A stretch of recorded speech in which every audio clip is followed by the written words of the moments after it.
Como primeiro painel, convido o Dr. Gesiel Oliveira, ele que vai tratar do tema O Potencial da Bioeconomia no Amapá, como conciliar desenvolvimento econômico e preservação ambiental. Vai analisar os desafios e oportunidades de integrar as potencialidades da bioeconomia amapaense e seus recursos naturais inexplorados, propondo modelos que equilibrem de forma sustentável a geração de renda, cadeia produtiva e conservação da biodiversidade. Com vocês, professor Dr. Gesiel Oliveira.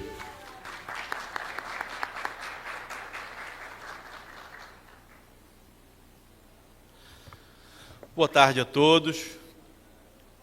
Meu nome é Gesiel Oliveira, tenho palestrado muito nessa linha sobre meio ambiente e desenvolvimento.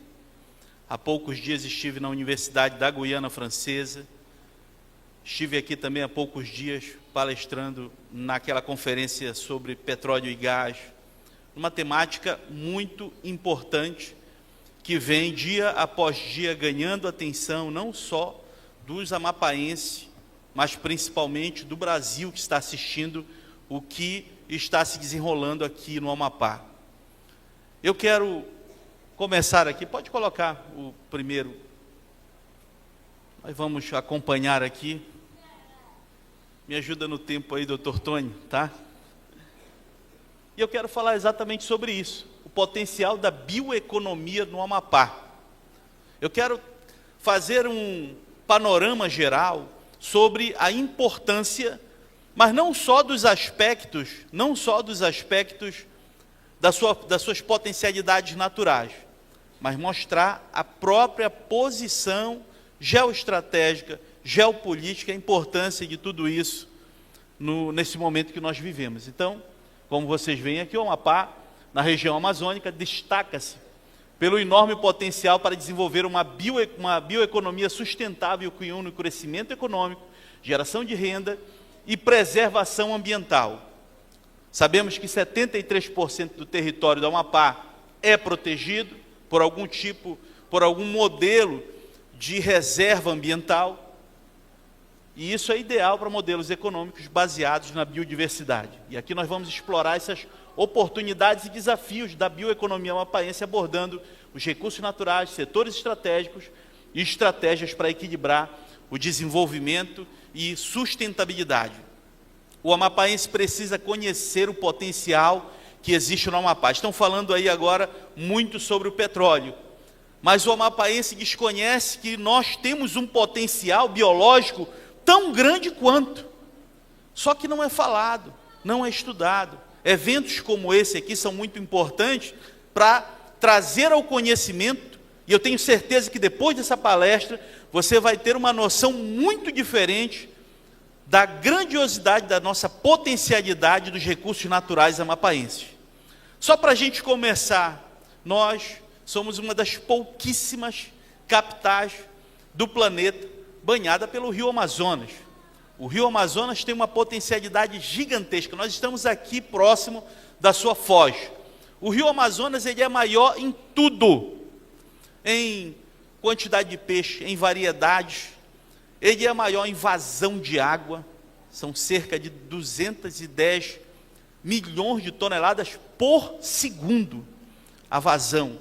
É o rio mais largo de uma extremidade à outra. É o rio também que traz consigo uma potencialidade não só da ictiofauna, é o maior em números de afluentes, são mais de 7.000 afluentes, desde onde ele nasce, lá no Peru, nos gotejamentos da montanha do rio, das montanhas congeladas do Misme, ele vem recebendo vários nomes. O mundo todo conhece como Amazonas, mas se eu falasse aqui no rio N, pouca gente sabe, pois é um dos nomes do rio Amazonas. Quando ele nasce, ele recebe vários nomes.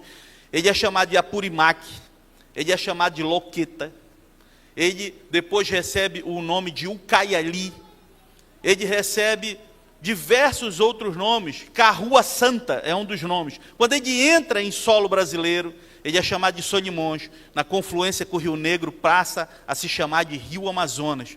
e vem trazendo essa grandiosidade, essa diversidade. Nós estamos aqui em frente a esse grande rio, mas pouca gente sabe que existe um rio do tamanho desse aí, embaixo dele, a 4.000 metros de profundidade, existe um outro rio do tamanho do Amazonas, bem mais antigo que ele, chamado de Rio Ranza. É o maior aquífero do planeta. Esse Rio Ranza foi descoberto por causa de estudos da Petrobras, perfurando em diversos pontos. Eles estavam perfurando naquela região de Urucum, e em uma pesquisa de doutorado de uma professora da Universidade Federal do Amazonas, começou a perceber que a grandes profundidades tinha algo líquido, mas não sabia se era exatamente água. Depois, com o aprofundamento dos estudos, constataram que se tratava de água. E mais, água corrente, água que se desloca. Ele começa também lá nos Andes e também desemboca em grandes profundidades aqui no assoalho oceânico. Então, veja a dimensão de tudo isso. Alguém sabia desse rio? Poucos amapaenses, né? A maioria dos amapaenses desconhece isso. Eu estou mostrando para vocês aqui, falando somente do rio. Vamos passar um pouquinho a conhecer um pouco mais aqui da realidade que está debaixo dos nossos pés. Pode avançar. Isso aqui é o mapa geológico do Amapá. Cada uma cor dessa aqui que varia é um tipo de variação mineral, é um tipo de mineral diferente. Gente, o Amapá, ele é riquíssimo em tudo que você possa imaginar. Tem cromita, tem platina, aqui você tem cassiterita, tem ouro, tem diamante, tem nióbio, tem tudo que você possa imaginar. Há uma riqueza gigantesca. A questão toda é que essa parte aqui do Amapá é a parte mais alta, mais elevada. É a extensão do platô das Guianas que se estende aqui em terras amapaenses. É uma formação do período pré-cambriano. Portanto, a rocha mais antiga que existe. Ela tem uma formação muito antiga e, portanto, ela tem uma variedade muito grande. São rochas, as rochas do pré-cambriano, rochas de origem magmáticas, são rochas que têm, portanto, uma variedade de composição, de variedade de termos minerais gigantesco. Aqui no Amapá, portanto, essa área também, ela coincide com uma grande reserva. Cobrindo quase a totalidade dessa área, nós temos o Parque Nacional das Montanhas do Tumucumaque, juntamente com uma composição de várias outras reservas. Floresta do Amapá, juntamente aí nós temos a Reserva Extrativista do Iratapuru e uma série de outras combinações. O estado do Amapá hoje é o estado mais preservado do Brasil. Mas a pergunta que nós fazemos é aquela que não quer calar: o que nós ganhamos com isso? Eu preciso aqui desde já dizer que nós vamos mostrar que é possível sair dessa visão extremamente conservacionista, digamos assim, de preservação total absoluta, que eu não concordo com essa visão, mas que nós possamos utilizar de uma maneira racional o nosso recurso. É esse o grande desafio que está posto diante de nós. É não ser somente um museu para o mundo, mas principalmente saber utilizar os nossos recursos em favor do enriquecimento, produção, geração de emprego e renda para o nosso povo. Esse é que é o grande desafio que está posto diante de nós. E aí surge então a bioeconomia. A bioeconomia do Amapá, sem sombra de dúvida, é a chave para transformar riquezas naturais em prosperidade para o seu povo, sem comprometer o futuro da floresta. Nós temos tecnologia, nós temos hoje técnicas avançadas de manejo que permitem sim que isso aconteça. No entanto, é necessário muita coisa para a gente chegar até lá. Aqui, o Amapá como um gigante geopolítico escondido no Brasil. Você já imaginou que o estado do Amapá possui características únicas que podem torná-lo o mais poderoso do Brasil em termos geopolíticos e geoestratégicos? Localizado na foz do majestoso Amazonas, o Amapá é porta de entrada e saída da maior floresta tropical do mundo e do maior rio do planeta, o Amazonas, conectando o Brasil ao mundo. Além disso, sua proximidade estratégica com os mercados europeus. Veja isso, a posição do Brasil é muito importante. A sua posição próxima dos mercados europeus, dos Estados Unidos e do Canal do Panamá, o coloca em uma posição privilegiada para se tornar um polo de comércio e desenvolvimento, como um entreposto comercial estratégico para a construção de portos. O Amapá tem potencial para avançar muito em áreas como agricultura, mineração, ecoturismo. Vou repetir com calma: agricultura, mineração, ecoturismo, despertando interesse nacional e internacional para um futuro promissor. Os legisladores começam a mudar a forma de pensar, porque muita coisa, o petróleo está bem aí, e como foi dito anteriormente aqui, realmente, esse dinheiro não vai parar na mão, ele vai ajudar a estruturar de outra forma, porque vem para o cofre do município, do estado. O amapaense, ele precisa ter alternativas para acompanhar esse desenvolvimento. Claro que com a injeção de muitos bilhões de recursos que vêm dos royalties, isso acaba gerando uma cadeia produtiva muito forte, muito intensa. E nós vamos falar exatamente sobre isso, de que maneira o Amapá ele pode aproveitar esse momento, desenvolvendo o uso racional. É isso que eu prego muito, o uso racional, o uso equilibrado, o uso sustentável da sua potencialidade natural. É possível unir desenvolvimento e conservação? E nós vamos entender hoje que é possível sim. Pode avançar para o próximo. E aqui nós temos um pouco sobre os potenciais e desafios para o desenvolvimento estratégico do Amapá. Eu disse aqui para vocês agora há pouco que a posição, essa é uma vantagem geoestratégica que nós temos. Estamos na foz do Amazonas, na porta de entrada e saída. Os chineses estão de olho aqui no Amapá faz tempo, seja por causa do calado nessa região aqui próximo de Taubal, que é bem profundo, suporta o desenvolvimento de construção de portos que podem servir de entreposto comercial e podem baratear ainda mais o custo do transporte, até porque nós estamos próximos da principal rota comercial, que é o Canal do Panamá. Então, que estado do Brasil é mais privilegiado do ponto de vista geoestratégico do que o Amapá? Só que é importante que o povo, que os políticos, investidores, fóruns como esse comecem a debater a importância de toda essa logística, uma logística natural, digamos assim, que já existe, pré-ordenado ali, pré-organizado, e que vai ajudar futuramente a dar um impulso muito grande na economia local.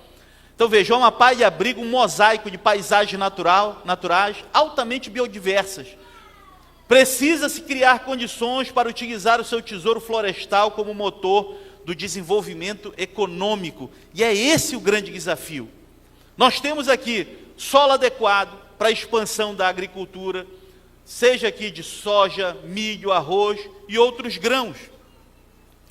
Aí aqui nós vimos um relato agora há pouco, por que houve aquele boom, por que houve aquele momento alguns anos atrás, veio muita gente investindo, e não se tocou para muita coisa que ainda está atrasada aqui no Amapá. Questão fundiária, primeiro problema, muito grave.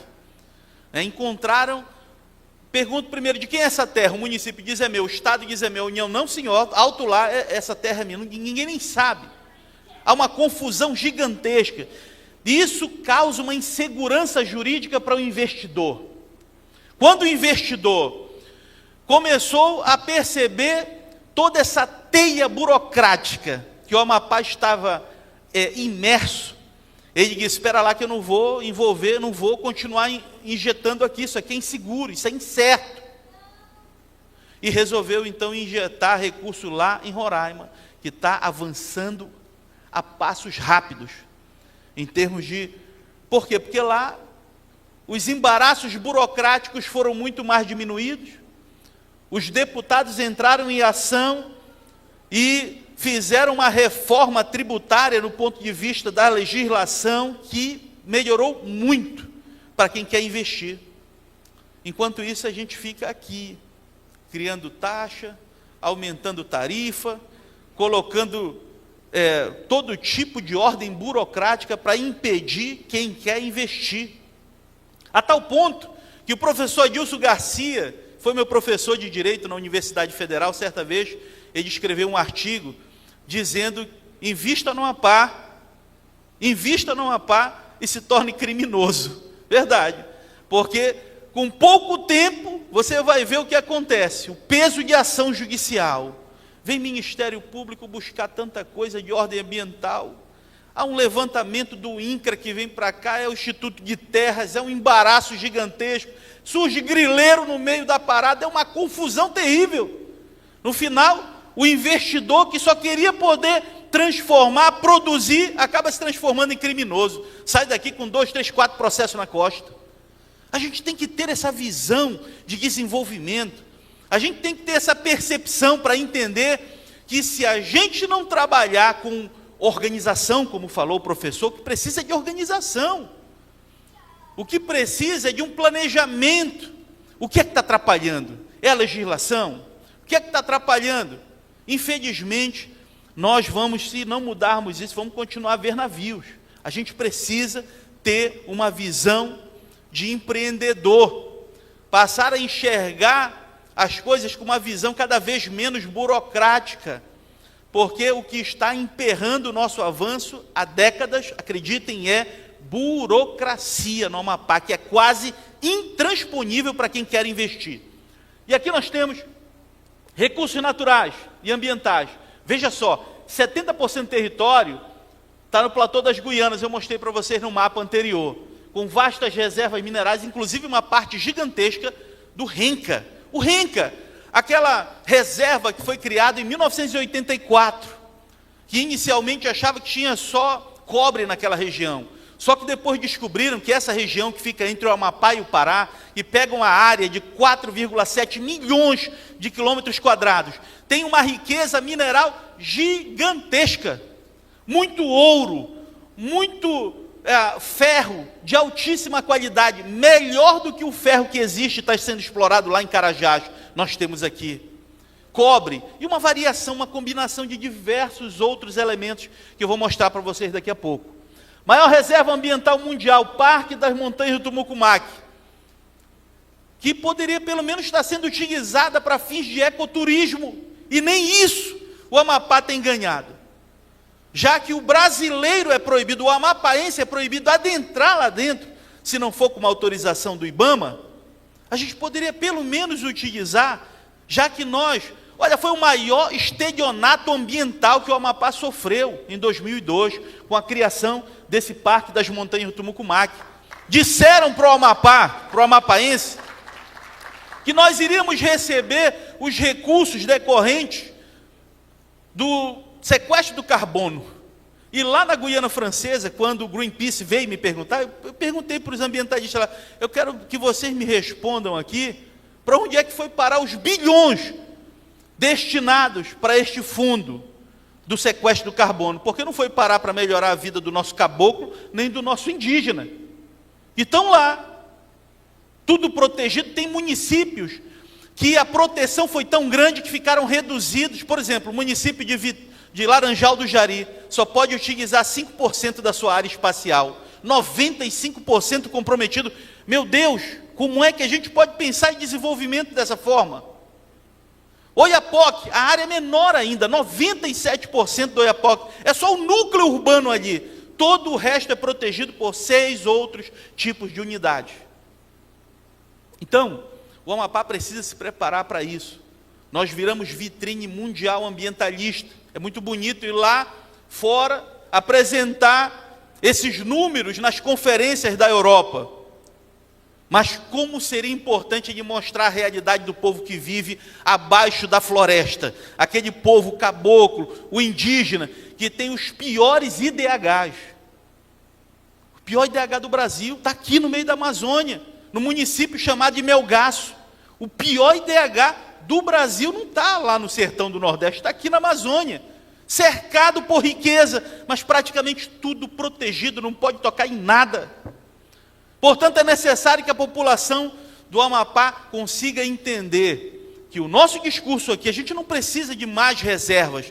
O que tem já é suficiente. Nós já somos o mais protegido do Brasil, mas também somos o mais pobre.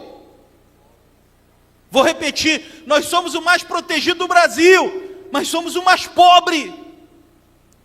É essa a realidade que a gente vive. É esse o grande paradoxo ambientalista amazônico. Quanto mais protegido, mais pobre o Estado é. Quanto mais ele usa de forma racional os seus recursos, mais desenvolvido ele é. Então é importante a gente saber equilibrar isso. O nosso discurso é muito importante, eu não quero ser mal entendido aqui, achando que eu vim aqui para um discurso de devastação de floresta, nada disso. Eu estou falando que é possível a gente utilizar os nossos recursos de forma racional, equilibrada, produtiva, sem prejudicar a natureza, mas também aproveitando dela o melhor. Vamos falar aqui sobre bioprodutos, sobre muita coisa que pode mudar o mundo e que está aqui. Vamos avançar. Riquezas, aqui ó, contextualização e importância estratégica. Bioeconomia do Amapá, modelo que usa recursos biológicos de forma sustentável, promovendo inovação e valorização das comunidades locais. Está aí uma estratégia interessante. Bioeconomia, ela passa por ela é um leque que se abre de possibilidades. Olha para cá, o Amapá, eu estou mostrando aqui a diversidade natural, a diversidade da sua capa vegetal, é uma variação gigantesca. Você não vê isso em estado nenhum do Brasil, uma combinação de uma série de tantos ambientes e biomas tão diferentes. Aqui cobrindo quase 70% a floresta amazônica, a floresta densa de terra firme. Aqui, essa parte amarela é a região do Cerrado, cobre aí cerca de 6,5% do estado do Amapá. Aqui de vermelho nós temos os manguezais. Aqui nós temos também a região dos lagos, onde nós temos os campos de várzea. Então, há uma variação de biomas gigantesco.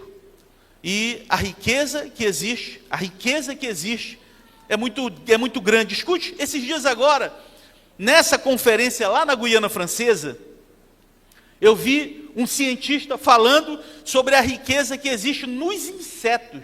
Olha aí, para desenvolver o soro antiofídico de muitas cobras, esses laboratórios pagam milhões. E nós não temos nada disso aqui. Qual é o objetivo? Eles tiram uma gotícula muito pequenininha. E eu fiquei impressionado quando eu vi que tem uns escorpiões aí, esses escorpiões que a gente acha em casa, que tem um laboratório que em uma só amostra consegue obter de uma só vez de 50 a 60 mil, só para esses fins. Então, esse é um mercado cada vez mais restrito. Por que isso? Por que eles desenvolvem isso? Porque é possível que alguém sofra uma picada daquele tipo e quando a gente vai ver a variedade de animais peçonhentos que nós temos, é muito grande. Então, veja aí, eu estou falando apenas de um outro tipo de riqueza que ninguém fala, que é uma riqueza que existe dos próprios animais aqui. O avanço da biotecnologia nesse sentido tem crescido muito e eles pagam muita grana por isso. Não existe nada nem que se assemelhe aqui no Amapá. Veja aqui, biodiversidade, o Amapá abriga 20% da biodiversidade global, com mais de 40 mil espécies vegetais e 100 mil animais. Áreas protegidas, 73% do nosso estado em algum tipo de unidade de conservação. Conexão global, potencial para atrair investimentos internacionais em biofármacos, cosméticos e alimentos sustentáveis. Olha aí como é que é. Olha o que se abre de possibilidade, de comércio. Você está entendendo? Então, pode avançar. Pode avançar. Aqui nós chegamos na parte de potencialidades do Amapá em números. Recursos minerais, reserva de 40 milhões de toneladas de ferro. Está aí guardadinho, para uma reserva futura. Em algum momento, isso aqui não tem jeito, porque está se esgotando lá em outras partes do Brasil. E nós vamos ter esse boom mais cedo ou mais tarde. Aqui, produção de ouro em 2023, 3,5 toneladas. estima-se que isso não equivala nem a 5% da potencialidade que ainda existe no Amapá. Aqui, outros minerais. Essa aqui é a Serra do Tumucumaque. Eu estive lá fazendo um sobrevoo nessa área, e essa é uma região, é até apelidada de um inferno verde. Para você ter uma ideia, o mesmo aviãozinho que a gente faz, sempre voa para lá, outra vez caiu um parecido com os indígenas, não localizaram até hoje, porque não tem acesso, você não chega lá nem por estrada, você não chega lá nem por rio, é uma região montanhosa, é uma região que o próprio amapaense, o brasileiro, não conhece, e não tem noção alguma do tamanho da potencialidade que existe ali. Estou mostrando aqui para vocês, alguns, não são todos, e aqui eu vou citar alguns elementos que são considerados como as tais, que está muito famoso no mundo todo, as tais terras raras, aquele tipo de mineral raríssimo, que não se encontra em quase nenhum lugar do planeta, mas tem aqui no Amapá. Nióbio. Nióbio, para você ter uma ideia, o Brasil tem 97% das reservas de nióbio do mundo.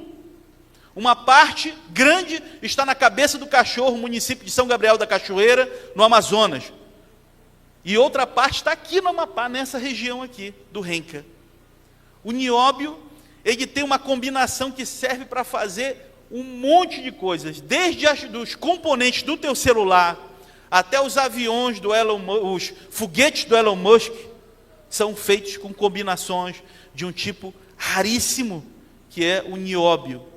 Serve para e a ampliação do uso desses tipos, principalmente para semicondutores, está se ampliando cada vez mais. Detalhe, onde que tem isso no mundo? Só aqui no Brasil.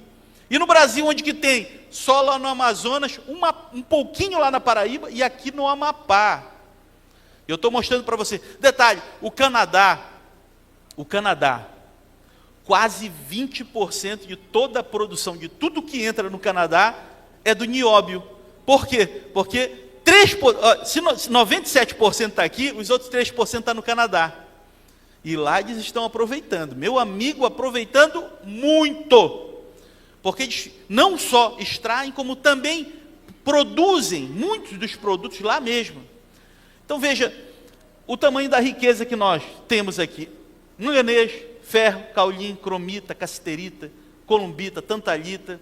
Além disso, estudos geológicos recentes, isso aqui é o Serviço Geológico Brasileiro, SGB, indicam depósitos de cobre, zinco, níquel, titânio, fosfato, prata, platina, paládio, ródio, nióbio. Esses daqui são as terras raras, né?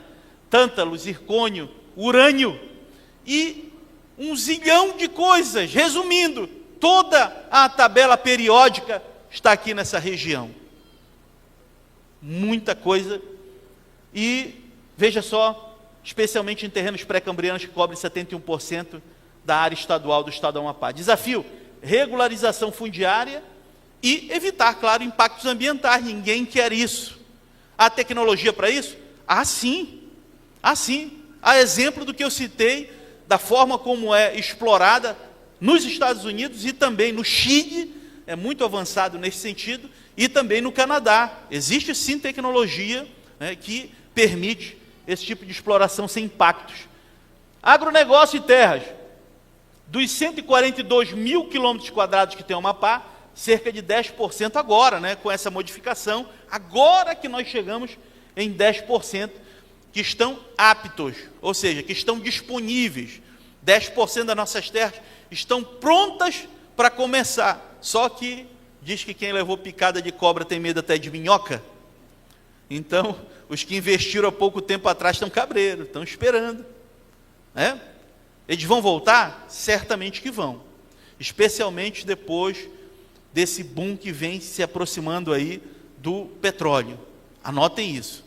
O Amapá, para você ter uma ideia, né? Veja que a gente está falando só de recursos naturais, não estou nem falando de petróleo. Petróleo é outra coisa, é outra discussão, foi discutida aqui num outro debate que nós falamos aqui numa outra conferência. Mas o potencial do petróleo é tão grande que pode dobrar o PIB do Amapá a cada 5 anos. A cada 5 anos o PIB dobra, em termos só de royalties. E isso, claro, apesar de não ser investido diretamente no ser humano, mas vai criar uma cadeia econômica, movimentar o mercado, criar uma gigantesca teia de produção em atividades primárias, secundárias, terciárias, que vai alcançar a todos. E a pergunta é, nós estamos preparados para o que vem aí? Nós estamos preparados, não esqueça disso. A curva de depressão do petróleo na região do pré-sal, lá no litoral do Rio de Janeiro e do Espírito Santo, começa agora, no final de 2027 para 2028. E o foco vai ser para cá. E nada melhor que um ambiente como esse para mostrar, não só para amapaenses, como para o mundo, porque está sendo filmado aqui, para conhecer um pouco de todo esse potencial que nós temos aqui. Então veja, agora falando ainda sobre agronegócio e terras, açaí, meu Deus do céu, essa é outra riqueza gigantesca que o mundo conheceu, e quem é que está se beneficiando com isso? 95% da exportação de açaí do Brasil sai de onde? Do Pará. Eu vou tomar um tacacá, né? É açaí, gente. Estão mandando para o mundo todo, estão mandando para a China, estão mandando para os Estados Unidos. O que produz já tem comércio fechado na hora, uma disputa internacional por comprar, supervalorizado, um gigantesco energético. Os laboratórios do mundo todo estão de olho para cá, descobrindo o que a gente já toma aqui há tempos e tempos. É o mistério desses caboclos viverem tão firme e forte por tanto tempo. O mundo está descobrindo o nosso potencial do açaí. Já descobriram que ele tem resveratrol, mesmo que tenha o vinho, que mantém as nossas células fortes, vivas. Ele rejuvenesce. Ele está sendo estudado por uma combinação de uma série de outras ações benéficas no organismo humano. E o que é que o amapaense está fazendo? Está plantando açaí para ganhar e vender? Nada, está tomando, olha, tomando. Tudo que se produz aqui, o pouco que se produz, gente, eu achei interessante passar esse dado para vocês. 97% não vai para... 97% fica aqui, é tudo consumido. Fizeram um levantamento que, em média, o amapaense, ele toma, em média, 56 litros de açaí por ano. Eu acho que é bem mais, né, Coronel Palmira? Eu acho que é mais, né? Eles estão jogando bem por baixo, né? Então, estou falando isso para vocês terem ideia, doutor Tony, de que nós temos um potencial gigantesco, inexplorado, e a gente está aqui falando sobre economia. Se eu tivesse muita grana, e eu não tenho, mas se eu tivesse, eu iria investir, sem sombra de dúvida, nisso aqui, olha. Os caras que vêm daí, quando experimentarem o açaí, eles não vão mais nem embora daqui do Amapá, meu. Aquilo que eles chamam, aquele arremedo que a gente toma lá para o sul, que chamam de açaí, aquilo lá, eles não conhecem. Eles vão conhecer o açaí mais grosso. Me perdoe o Pará, me perdoe os outros estados, mas o açaí mais grosso é o daqui do Amapá, meu irmão. É forte, dá sustância, né, como dizia a vovó. Então, olha, o açaí é o ouro negro da Amazônia, o manejo de 20 mil hectares, com potencial de 100 mil que nós temos aqui no Amapá. Então, é um mercado gigantesco. Olha os números, exportação de açaí, majoritariamente 90%, crescem significativamente. Nós não temos números atuais, não estão nem fazendo levantamento desses números, mas os números que nós temos ainda são esses. De 2019 a 2020, houve um aumento de 132% nas exportações. Olha, 132%. Que tipo de produto que tem um aumento assim de exportação? Nenhum. Isso de dados do Comex State. Aqui, em 2023, as exportações de açaí atingiram 79 toneladas, um aumento de 41% em relação a 2022. Então, a cada ano que passa, está dobrando, está aumentando mais o ritmo. E tem muita gente ganhando grana com isso. E a gente tem que entender como é que funciona. Quais são os nichos que desenvolvem gigantescas potencialidades econômicas. E é isso que a gente está mostrando para vocês. Pode avançar. Ictiofauna, olha aí. Ictiofauna, ou seja, a riqueza da fauna aquática é enorme. 11 mil quilômetros de rios navegáveis com mais de 300 espécies de variedade de peixe. Manejo sustentável do pirarucu gerou 60 milhões em 2023. Desafios, pesca predatória, eu quero abrir um parêntese aqui, e falta de infraestrutura.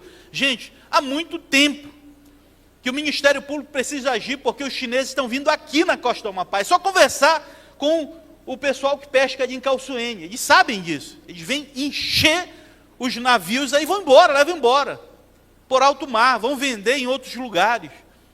Então, se nós tivéssemos o mínimo, gente, olha, eu conversando com os pescadores ali em Calçoene há pouco tempo, eles me relataram assim, eles disseram, professor, para você ter uma ideia, não tem gelo para a gente levar esse peixe para Macapá. A gente tem que vender aqui, de barcos que vêm do Maranhão, do Pará, eles compram tudo. Se nós tivéssemos um mínimo, estou falando de gelo. Gelo, meu Deus. Produzir gelo lá em Calçoene, você fica rico.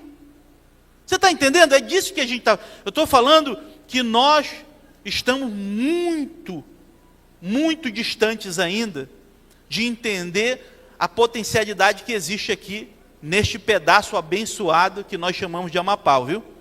Então veja, piscicultura, olha os números, em tanques, sistemas intensivos com maior controle de água e alimentação, é incipiente no Amapá. Não há números exatos para 2023 ou 2025, mas a Embrapa relatou em 2018 que projetos experimentais com tanques para tilápia, tambaqui e pirapitinga, eu não vou pegar outros, só esses três, tá? Estavam em fase de implementação com foco em pequenas propriedades. Esses projetos envolviam cerca de 60 produtores, olha o tamanho do espaço que tem aqui para crescer, com tanques de 100 a 500 metros quadrados, produzindo entre 1 e 2 toneladas por ciclo, que varia de 6 a 8 meses, com cerca de 500 a 1.000 toneladas anuais. Os números de 2018, sabe-se lá qual é esse número hoje. É muito maior. E tem potencial? Com certeza. Quando isso aquecer aqui, quando o boom do petróleo explodir, meu amigo, invista em açaí, invista em peixe, piscicultura, que é um negoção da China, viu? Que mais? Olha outro negoção aqui, ecoturismo. Gente, até coloquei aqui, o Amapá é a terra dos balneários. É balneário lindo que nós temos aqui. Não esqueça que o cara que trabalha durante a semana pega a família dele para o final de semana para ir gastar. Vai gastar onde? Onde tem o mínimo de estrutura. Parque Nacional das Montanhas do Mucumaque, 3,8 milhões de quilômetros fechado. Meu Deus. Falei para o doutor Tony agora. Há pouco tempo estive com a minha esposa. Fui a um evento lá em Manaus. E eu recomendo que todos façam. Alguém já fez aquele trajeto lá de Manaus? Hein? Aquele que a gente sai de manhã e volta só no final do dia? Vou explicar para vocês entenderem. Porque isso dá para aplicar aqui. Se tiver uma mente prodigiosa para investir isso aqui, é para ficar rico. Eu cheguei na frente de Manaus com a minha esposa, cedinho da manhã, desmarcaram, 7h30 da manhã, mas assim, centenas de barcos prontos para sair. E ali eu já comecei a sentir o primeiro impacto. Era gente falando japonês, chinês, americano, espanhol. Mas que eu tinha a impressão que era só eu que estava de brasileiro lá. Entrei naquele barquinho e já tinha alguém me vendendo um chopp gourmet lá dentro. Só por dizer que é gourmet, que é da Amazônia. Tem um carimbo daqui da Amazônia. Toma um chopp, 15 pau. Meu amigo, me dá 3 para cá. É um negócio maravilhoso. Você colocou o carimbo ali da Amazônia, a coisa já triplica. Aí você pega, dá chupada, a mesma coisa que a gente compra aqui da vovó, né? Mas assim, eu me refiro, porque há uma cadeia produtiva que se criou ali, a gente sai naquele barco, cada barco com 20 turistas. Aí a gente para, primeiro lugar que a gente para na casa de um caboclo que cria não, aqueles botos cor-de-rosa se acostumaram a vir ali com ele. Aí você desce na água, tira foto com um boto cor-de-rosa. Ele vem, o bicho está mansinho, vem comer o peixe na mão do cara lá. É maravilhoso você tirar uma foto. No Ariri, aqui tem muito. Meu irmão, aqui na hora que você vai descobrir tanta gente que cria o boto aí, parece quem cria cachorro, para ganhar dinheiro. Aí a gente sai de lá, depois a gente vai pescar o pirarucu. O cara fez na frente da casa dele um tanque, pegando o rio mesmo. Colocou uns pirarucu lá dentro, aí pega uma vara, a gente joga só para sentir a pressão da fisgada. É terrível, né? Quando segura o pirarucu, dá aquela puxada, aquilo é legal. Toma, 20 pau aí, mais 20 ficou lá, né? Só dá puxada. Mas é legal, porque você vai fotografando, aquilo é muito bacana.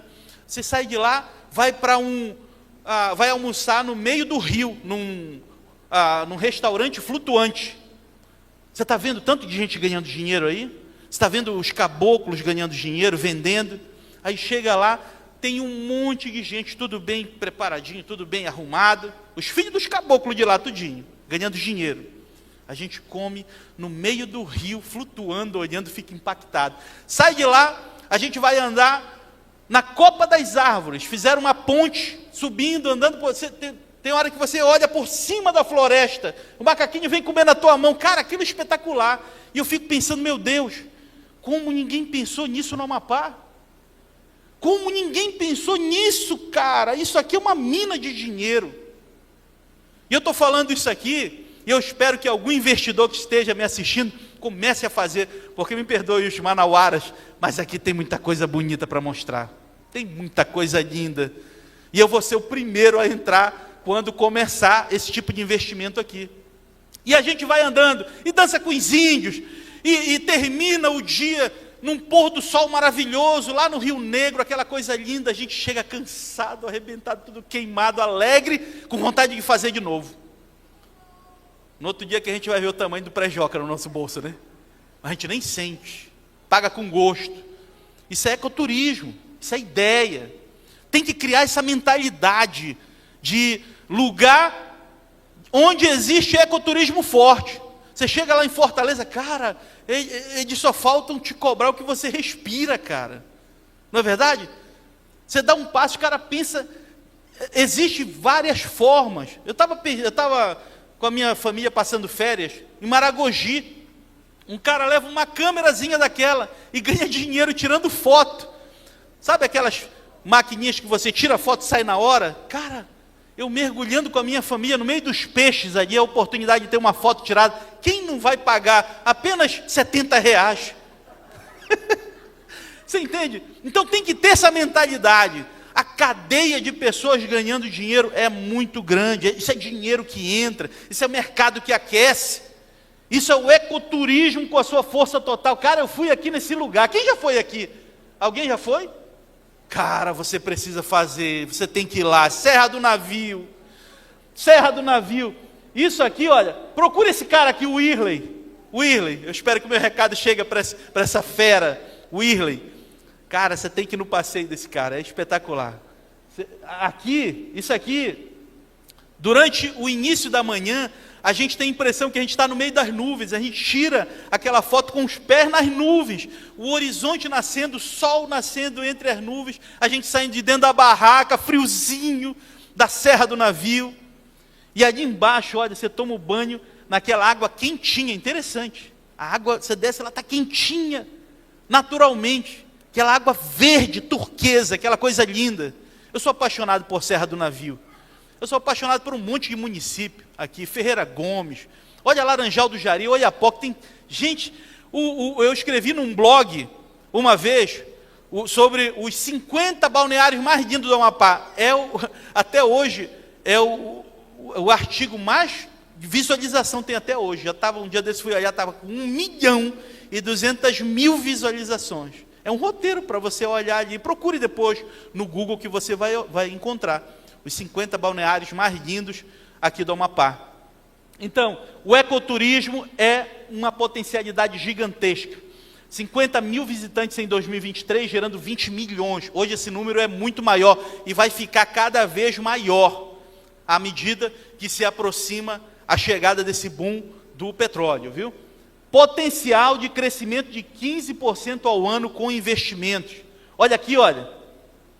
Que lugar é esse aqui? Cachoeira de Santo Antônio. Um dos espetáculos mais lindos, tá? Porque nunca ninguém pensou em construir aqui por cima, como lá nas cataratas, né?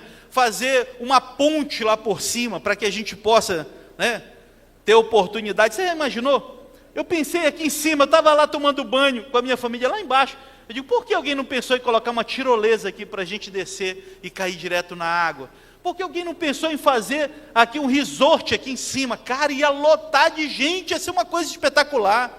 Você entendeu? Então, as possibilidades que se abrem em termos de ecoturismo no Amapá são gigantescas. Pode avançar, já passei do horário até, gente, me desculpem, tá? Biodiversidade e bioprodutos, e aqui a gente vai finalizando. Flora e fauna, mercado global, inovações com biotecnologia, nós já falamos sobre isso, pode avançar. Aqui, olha, desafios que estão postos diante de nós. A infraestrutura, claro, é precária, e são passos importantes. Acesso a mercados, né, é um outro ponto. E a gente tem que ter essa ideia de certificação ambiental, isso é muito importante. Valoriza o produto, né? Nós estamos, tudo que você coloca o carimbo de Amazônia certificado, ela tem uma outra visão, né, de um produto certificado em termos ambientais. Aqui, ó, regularização fundiária, esse problema da grilagem, mas muita coisa tem avançado neste sentido aqui, em termos de regularização fundiária no Amapá. Capacitação e inovação, ainda muito incipiente. Criação de centros de pesquisa e apoio para programas de inovação são necessários e urgentes. Por quê? Capacitação, gente, o mínimo. Poder falar inglês, né? Isso tem que ser obrigatório. Para quem? Para os taxistas. Tem que ser obrigatório para o pessoal do Uber. Tem que, enfim, o petróleo que vem aí, ele tem uma língua universal e é o inglês, né? É importante que você mesmo, você já imaginou quem fala inglês fluentemente, a quantidade de oportunidades que vai surgir nesse mercado? Estou falando só em termos de ecoturismo, tá? Nem estou falando em termos de petróleo. Vamos avançar. Avança aí. Para a gente finalizar aqui, modelos propostos para a bioeconomia sustentável, cadeias produtivas e sociodiversidade. Foco em produtos como açaí, farinha e castanha. Guarde isso, viu? Isso aqui é para ficar rico. Com cooperativas e tecnologias para agregar valor. Ecoturismo sustentável. Roteiros combinando belezas naturais, cultura, hospedagem e gastronomia. Isso aqui também, meu amigo, é algo que agrega muito valor ao ecoturismo, tá? Com capacidade de guias e parcerias. Pesca e aquicultura, ampliação e manejo em cativeiro de tilápia, tambaqui, pirapitinga, coisa que todo mundo gosta de comer no final de semana, e esse mercado está explodindo. Bioindústria e inovação, parques de bioindústria para biofármacos e bioinsumos, ou seja, o estudo que pode ser utilizado para melhorar o cosmético, para as indústrias para produzir perfumes, para produzir produtos alimentares e uma série, um pancadão de outras combinações dessa riqueza natural que está aqui disponível. E a gente finaliza aqui, siga-nos nas redes sociais, muito obrigado a todos. Eu agradeço aqui o convite que me foi feito ao Tony, esse guerreiro que passou a semana toda lutando. Peço uma salva de palmas para ele, com a equipe dele, Dr. Tony. Uma salva de palmas também para o presidente da OAB, que tem aberto a cabeça para fazer eventos lindos. Dr. Jael, muito obrigado pela oportunidade. Um abraço a todos. Estamos aqui para responder qualquer questionamento. Obrigado.